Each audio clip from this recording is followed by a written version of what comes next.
नमस्कार, आप देख रहे हैं उत्तराखंड का ये खास बुलेटिन और मैं हूं आपके साथ जसलीन कौर। तो चलिए शुरुआत करते हैं उत्तराखंड की कुछ खास खबरों के साथ। उत्तराखंड में भारतीय जनता पार्टी का कुनबा लगातार बढ़ता जा रहा है और बीजेपी का सदस्यता अभियान भी जारी है। आपको बता दें कि बीजेपी के प्रदेश अध्यक्ष भी स्पष्ट कर चुके हैं कि लोकसभा के मतदान से एक दिन पहले तक ये अभियान जारी रहेगा। वहीं अब बीजेपी के लगातार बढ़ते कुनबे को लेकर सीएम धामी ने भी अपनी प्रतिक्रिया दी है। सीएम धामी का कहना है कि बीजेपी में ज्वाइन करने वालों की संख्या 11,000 से अधिक हो गई है। जो भी बीजेपी में आ रहा है उसका स्वागत कर रहे हैं और प्रधानमंत्री के विकसित भारत संकल्प के साथ ही एक भारत श्रेष्ठ भारत के संकल्प में हर एक भारतवासी योगदान देना चाहता है। हमारे प्रदेश अध्यक्ष जी पहले बता चुके हैं कि लगभग अभी तक जो अभियान हमारा चला है इसमें 6,500 से भी ज़्यादा लोग तो बढ़ गई संख्या और 11,000 से ऊपर अब 11,000 हो गई, 11,000 संख्या हो गई है। और उसमें जो भी आ रहा है सबका हम स्वागत करते हैं, क्योंकि हमारे प्रधानमंत्री जी का जो विकसित भारत का संकल्प है, एक भारत श्रेष्ठ भारत का संकल्प है, उसमें हर एक भारतवासी योगदान देना चाहता है। उत्तराखंड के अंदर भी जो भाई बहन जो भी कहीं हैं, अगर वो हमारे साथ जुड़ना चाहते हैं, इन कामों को आगे बढ़ाने के लिए सहयात्री बनना चाहते हैं, तो हमारी उत्तराखंड में लोकसभा चुनाव का आगाज हो चुका है और इसके साथ ही अब प्रदेश सरकार, केंद्र सरकार और राज्य सरकार की योजनाओं को आम जनता तक पहुंचाने का काम कर रही है। खासकर महिला वोटरों पर प्रदेश सरकार की विशेष नजरें हैं और महिला वोटरों को अपने पक्ष में करने के लिए प्रदेश में पिछले दिनों कई कार्यक्रमों का आयोजन किया गया। मुख्यमंत्री पुष्कर सिंह धामी का कहना है कि केंद्र सरकार द्वारा कई कल्याणकारी योजनाएं चलाई जा रही हैं, जिसके माध्यम से लोगों को आत्मनिर्भर बनाने का मौका मिल रहा है। उन्होंने कहा, पिछले 2 लोकसभा चुनाव में जिस तरीके से जनता का सहयोग प्रधानमंत्री नरेंद्र मोदी को मिला है, वही सहयोग जनता प्रधानमंत्री नरेंद्र मोदी को दोबारा देने जा रही है। उन्होंने कहा कि उत्तराखंड से प्रधानमंत्री नरेंद्र मोदी का विशेष लगाव है और केंद्र सरकार उत्तराखंड के विकास के लिए लगातार कई अहम फैसले ले रही है और यही कारण है कि इस बार भी उत्तराखंड की जनता और देश की जनता का सहयोग प्रधानमंत्री नरेंद्र मोदी को मिलेगा। पिछली 2 लोकसभा चुनावों में उत्तराखंड की जनता ने 5 सीट जीत कर वहीं भेजी हैं और उसी प्रकार से इस बार भी चुनाव में उत्तराखंड की जनता उत्तराखंड की 5 लोकसभा जीता कर भेजेगी। देखिए, हम बहुत आभारी हैं उत्तराखंड की देवतुल्य जनता का, माताओं बहनों का, बुजुर्गों का, नौजवान साथियों का, जिन्होंने उत्तराखंड के आम चुनाव में 2022 में हमारे प्रधानमंत्री आदरणीय नरेंद्र मोदी जी के नेतृत्व में, उनके मार्गदर्शन में हमारे उत्तराखंड के अंदर एक इतिहास बनाया, एक मिथक तोड़ा, एक परिपाटी बदली और सरकार में हमको लेकर आए। और जो भी हमने संकल्प उत्तराखंड की जनता के समक्ष रखे थे, उन सभी संकल्पों को हम आगे बढ़े हैं। बहुत सारे संकल्प, बहुत सारे वायदे हमने पूरे किए हैं। डबल इंजन की सरकार तेज़ी से आगे बढ़ी है और उसी का आज परिणाम है कि अभी पूरे राज्य के अंदर हमने अनेक मातृशक्ति के कार्यक्रम किए।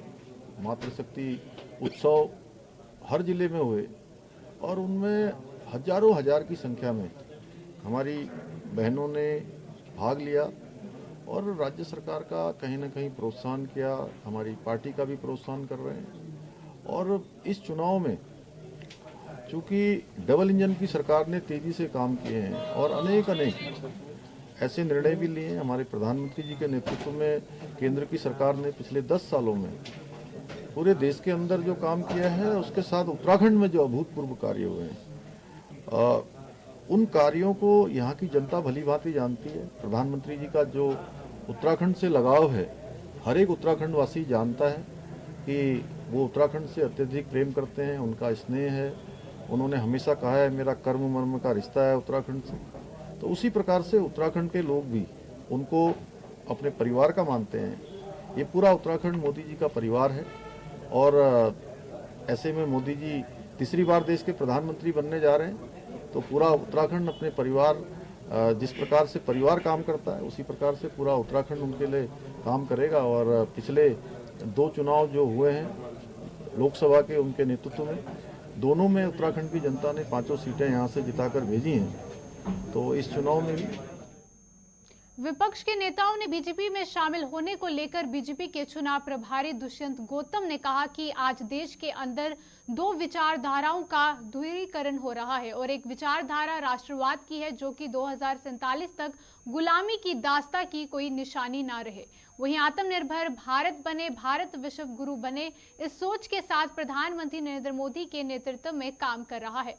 वहीं एक दूसरी विचारधारा है इंडिया अलायंस की है जो कहता है कि साउथ का अलग देश होना चाहिए। वहीं भगवान राम थे ही नहीं, वहीं शक्ति को मिटा देंगे, मंदिरों में लड़कियां छेड़ने जाते हैं, राम रावण का युद्ध हुआ ही नहीं, और वहीं टुकड़े टुकड़े गैंग को समर्थन करने वाले लोग हैं। और वही कहीं ना ही कहीं ऐसे चैनल में चल रहे हैं जहां पाकिस्तान में उनकी वाहवाही हो रही है। दरवाजे नहीं कह सकते उसको, हम कह सकते हैं कि आज देश के अंदर जो दो विचारधाराओं का ध्रुवीकरण हो रहा है।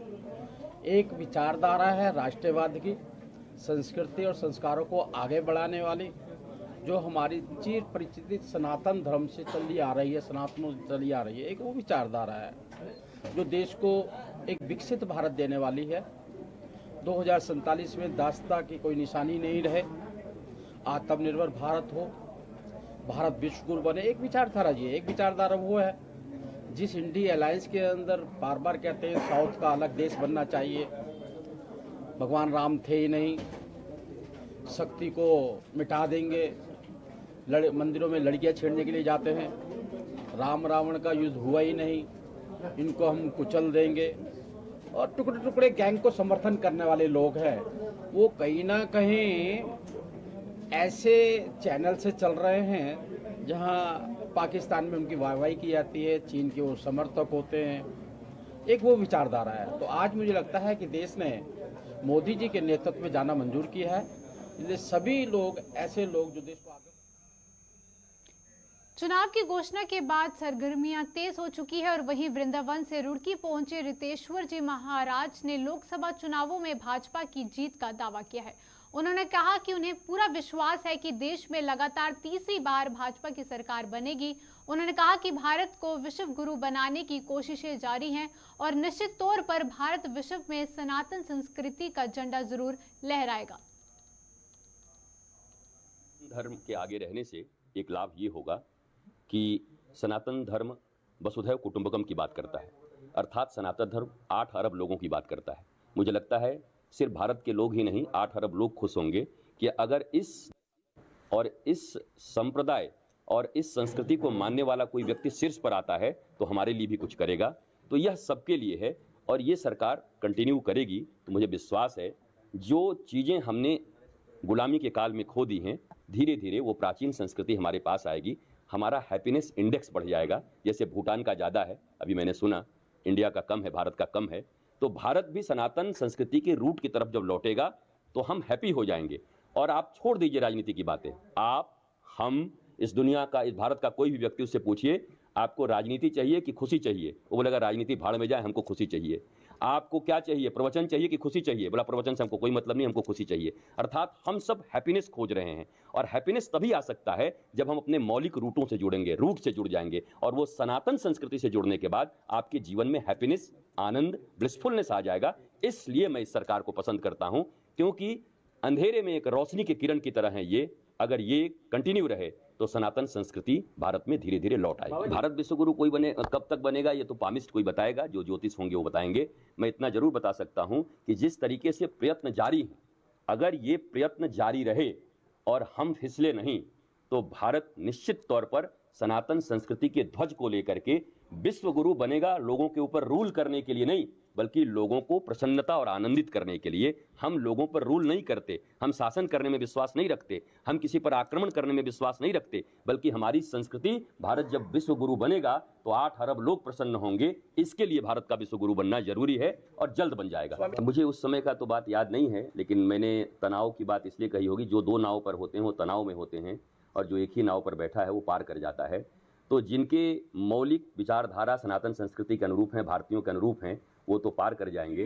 पर जो थोड़ा थोड़ा इधर उधर हैं, चुनाव आए तो मंदिर, ना आए तो पीछे, उनके तनाव की संभावना ज़्यादा रहती है। मुझे पक्का पता है कि साधु संत पूर्ण जागरण के साथ ये काम कर रहे हैं और भारत के समस्त संतों को मेरा प्रणाम है। आगामी त्योहारों और लोकसभा चुनावों को सकुशल संपन्न कराने को लेकर कोतवाली रानीपुर क्षेत्र के कई इलाकों में फ्लैग मार्च निकाला गया। वहीं कोतवाली प्रभारी विजय सिंह की अगुवाई में चौकी इंचार्ज सुमन नगर मनोज कुमार ने पुलिस बल और वहीं पैरामिलिट्री फोर्स के साथ फ्लैग मार्च निकाला। इस संबंध में हरिद्वार के एसएसपी परमिंदर सिंह डोभाल ने बताया कि लोकसभा चुनाव को शांतिपूर्ण एवं निर्भय से कराने को लेकर हरिद्वार जिले के सभी क्षेत्रों में स्थानीय पुलिस एवं पैरामिलिट्री फोर्स के साथ फ्लैग मार्च निकाला जा रहा है। हरिद्वार पुलिस असामाजिक तत्व एवं दंगाइयों के ऊपर भी लगातार कार्रवाई कर रही है और चुनाव के दौरान किसी भी तरह की अफवाह फैलाने वालों के ऊपर सख्त कार्रवाई की जाएगी। सीपीएमएफ की 3 कंपनियां मौजूद हैं जो अलग अलग सर्कल में लगातार फ्लैग मार्च कर रही हैं। उनका पर डे का एक ड्यूटी चार्ट हमारे द्वारा यहाँ से निर्गत किया जाता है, जिसमें फ्लैग मार्च और जो चेकिंग्स हैं उसको हम लोग लगातार मॉनिटर कर रहे हैं। आगामी एक हफ्ते में और कंपनी यहाँ पर सीपीएमएफ की आएंगी, जो इसमें ये जो फ्लैग मार्च की जो हम लोग गतिविधियाँ कर रहे हैं इसमें और गहनता आएगी और सघन तरीके से हम लोग फ्लैग मार्च।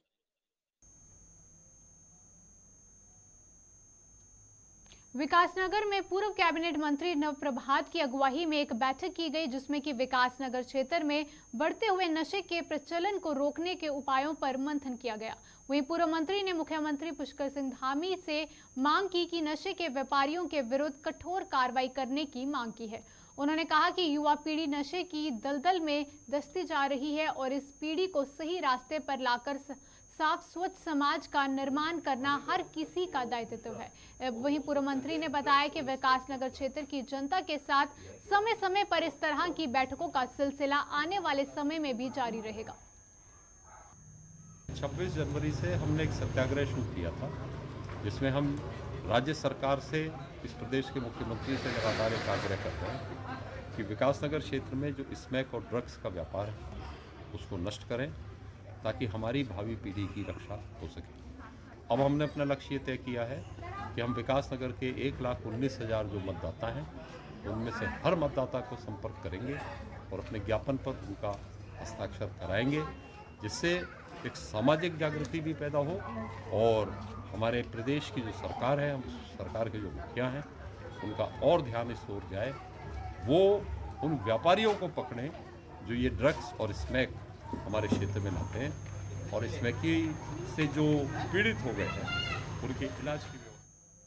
हरिद्वार के सरस्वती विद्या मंदिर इंटर कॉलेज के बच्चों ने आज बहादुराबाद के चौक चौराहों व मुख्य बाजार में नुक्कड़ नाटक के माध्यम से नशे के दुष्प्रभावों के बारे में लोगों को समझाया।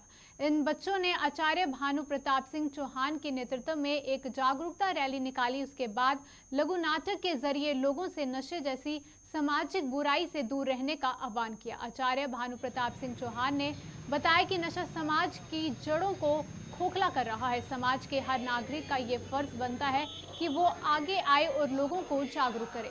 वहीं बच्चों ने नाटक के माध्यम से बताया कि तंबाकू के सेवन से हर वर्ष 10 लाख से ज्यादा लोगों की मौत हो रही है।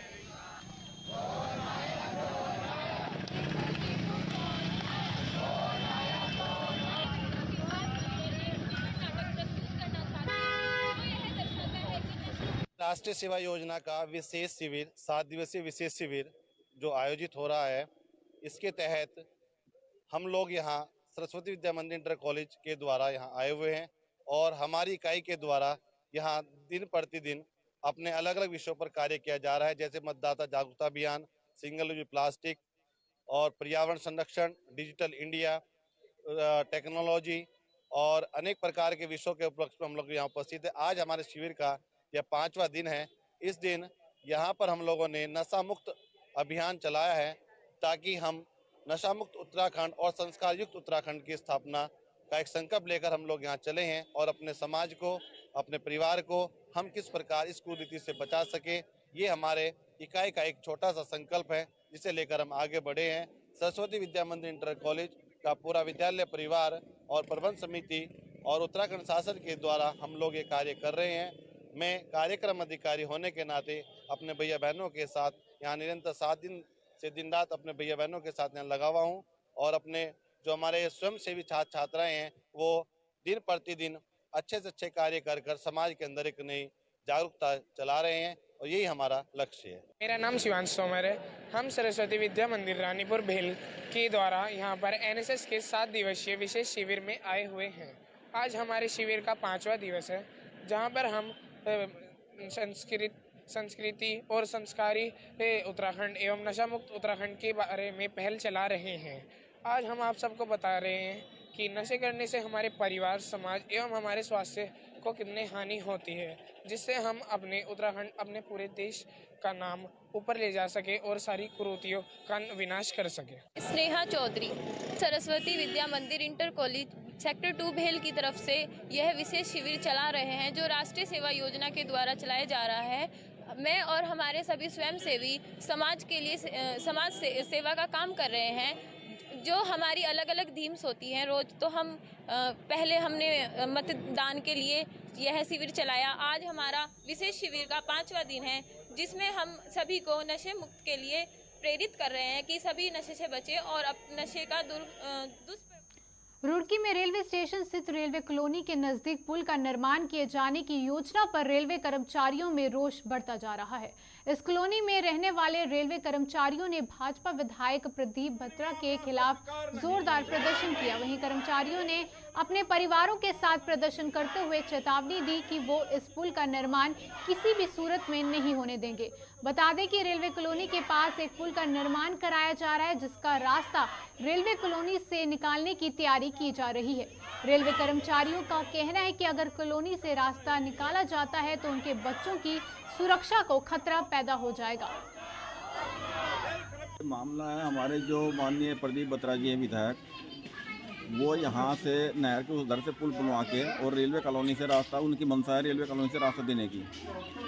अच्छा, तो यहाँ से मतलब आम पब्लिक के लिए खोलना चाहते हैं वो रास्ता? वो आम पब्लिक के लिए खोलना चाहते हैं और हमारी जो कॉलोनी की सुरक्षा है, रेल कर्मचारी की सुरक्षा है और उनके परिवार की सुरक्षा में सेंधमारी करना चाह रहे हैं।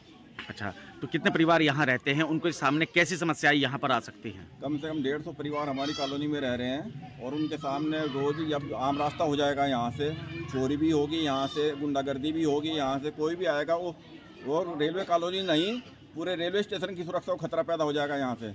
अब ये तो इसके ऊपर मैं 2 लाइन आपको कहना चाह रहा हूँ। दिल को देखो चेहरा ना देखो, चेहरे ने लाखों को लूटा। प्रदीप बत्रा जी का जितना सुंदर चेहरा है उतना उनका दिल काला है। वो हमारे रेलवे कर्मचारियों की यहाँ पे सुरक्षा में सेंधमारी करना चाह रहे हैं। अगर आपकी जो मांग है यहाँ से बंद नहीं होता तो क्या रुख रहेगा आप लोगों का? नहीं, हम लोग देखो, मैं नॉर्दर्न रेलवे मेहनत यूनियन का शाखा सचिव हूँ और नॉर्दर्न रेलवे मेहनत यूनियन का जो रंग है वो लाल है और वो लाल इसलिए है कि हम लोगों ने कर्मचारी हित में संघर्ष किए हैं, बलिदान भी दिए हैं। तो अगर वो नहीं मानते, अपनी हरदर्दी पर रहेंगे।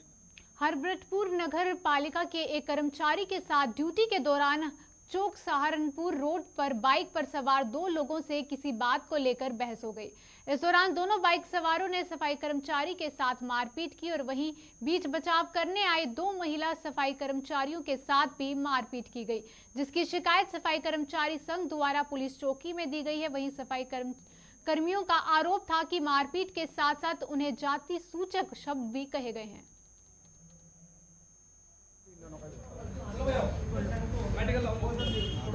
नहीं। मेरा नाम सतीश कुमार पारसा है। मैं उत्तरांचल स्वच्छता कर्मचारी संघ का अध्यक्ष विकास। हाँ सतीश जी, क्या हुआ? ये अब लगभग 8 बजे मेरे को फ़ोन आया। हमारे जो यहाँ पे अध्यक्ष जी हैं गुरुदेव सिंह जी, वो कहने लगे किसी कर्मचारी के साथ अनुराग राणा के कोई व्यक्ति थे तो उन्होंने मारपीट की। मैंने कहा भाई मामला क्या हुआ? तो मामला कि वो गाड़ी वाड़ी का जा रहे होंगे तो थोड़ी सी उनकी साइड लगी। इन्होंने कह दिया भाई आप देख के चल लो। इसी बात को लेकर उन्होंने नीचे उतरे और भंगी संगी अपशब्द बोले और मारपीट की। उसके बाद हमारी 2-3 महिलाएं सामने काम कर रही थी, वो भी भाग के आई। छोटा में उन्होंने उनकी साथ ही मारपीट की और अभद्रता की और उनके साथ भी मतलब हाथों में उनके चोट लग रखी है और गाली गलौज और मतलब अभद्र व्यवहार किया उन्होंने। क्या धमकी किस चीज़? और फिर साथ सरेआम उन्होंने ये भी कहा जी हम गोली मारने का, हम सामने गए हैं और हम गोली मार देंगे। तो रिपोर्ट दर्ज करा दिया आप लोगों ने? हम रिपोर्ट लेकर जी, अभी रिपोर्ट दर्ज कर दी हमने। और नीलमचंद है जी।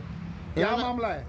सर मैं ड्यूटी कर रहा था जी, अपना कूड़ा भरा था गड्डी में और ये सहारनपुर रोड से गाड़ी लेके आए।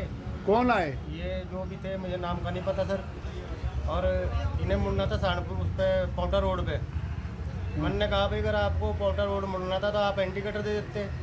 तो मेरे को बोल रहे कि झांझ में है मैंने कहा हाँ भाई हम ड्यूटी कर रहे हैं, हम जानी में रहते हैं। और कह तारे तो मार जान, मैंने कहा हाँ भाई तार तो ऐसी ही गाड़ी में से उतरे तुरंत और इन्होंने मार पिटाई मेरे साथ शुरू कर दी जी। कौन लोग थे वो, जानते हैं आप? ना जी मैं नहीं जानता था। और क्या कहा आपको? गोली मारने की धमकी दी जी मेरे को, गोली मारने की धमकी दी सर। और मुझे पूरी तरह पिटा जी, मेरी पसली टूटी पड़ी और हाथ भी टूटा पड़ा जी, फ्रैक्चर है दोनों हाथ। नौकरी करते हो आप? जी हाँ, नगर पालिका में। कहाँ पर? हरपटपुर जी। ये मामला कहाँ का है? सहारनपुर चौक पर कहीं है जी। हरपटपुर चौक का जी। अब क्या चाहते हैं आप? सर हम तो इंसाफ चाहे जी, हमें क्या करना जी, हमें तो यहाँ ड्यूटी करनी है अपनी, एक टाइम काट रहे हैं अपना। रिपोर्ट करा दिया आप लोगों ने? जी सर।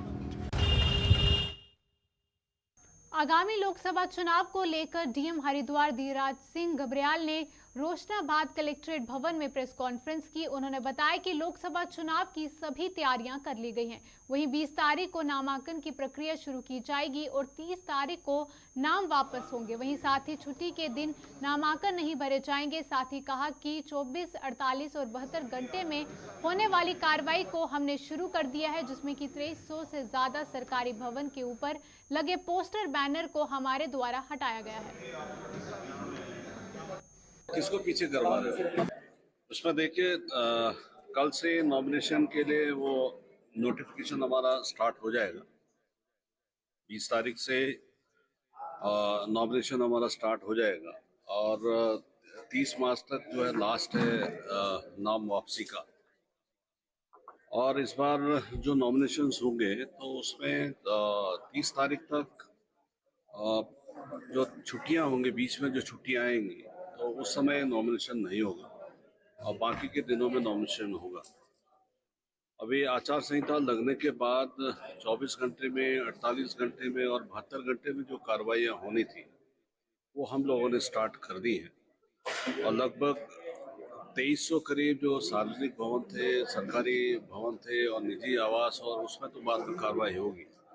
उसमें लगभग 9800 के करीब हम लोगों ने पोस्टर, बैनर्स इन सबको हटवाया है, जिसमें जो लोक संपत्ति विरूपण अधिनियम के अंतर्गत आते थे।